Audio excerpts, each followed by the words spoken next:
Hello mga ka-green hand, mga insa natin dyan, kumusta po? So maisi-share ako sa inyo na di ko sukat akalain na tutubo pa siya. Ayan mga ka-green hand. So dati kasi nagre-repat tayo ng mga anthurium foliage, mga philodendrons.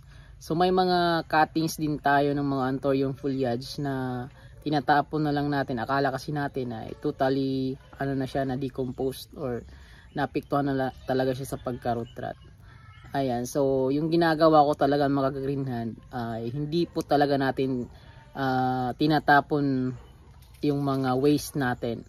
So nilalagay ko lang sa iisang area guys, para kung sakali gagamit ako para sa mix ng ating mga Homalomena, ay may mapagkukunan ako mga ka-green hand. Pero yung laking sorpresa lang talaga mga ka-green hand, tingnan nyo to may malaking surprise dito sa atin na di ko sukat akalain na tutubo pa siya. At saka ang ganda talaga niya. Ayan. So yan guys.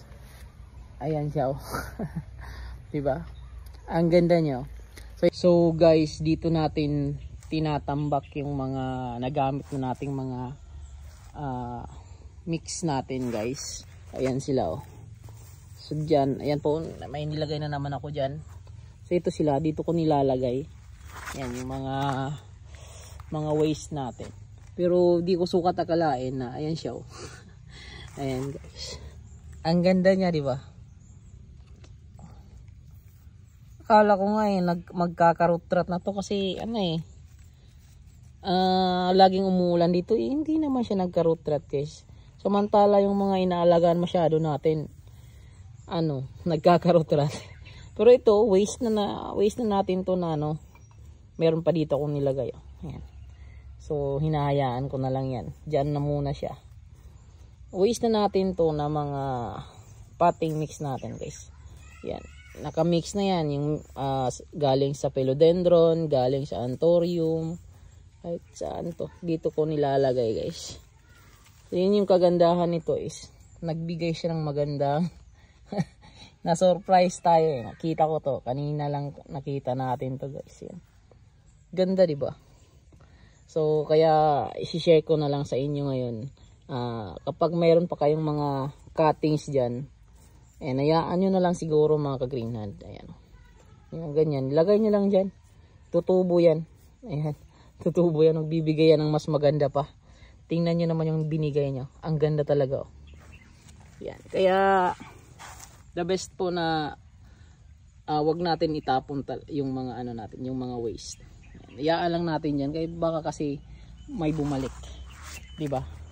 Ito nilalagay ko dito yung mga hindi nagbarigate na mga seeds.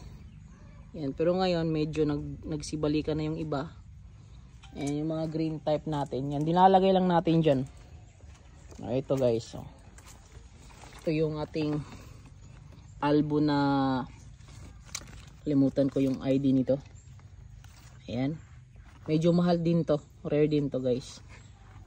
So nilagay lang natin yan. So tumubo sila, same lang itong mga natin yan, tumubo sila.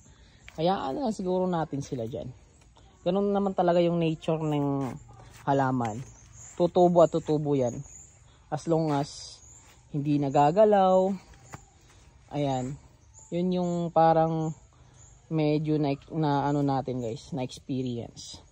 So yun lang yung maisi-share ko sa ngayon mga ka-green hand. So bye bye, maraming salamat. Paki-share naman po ng ating video. Thank you.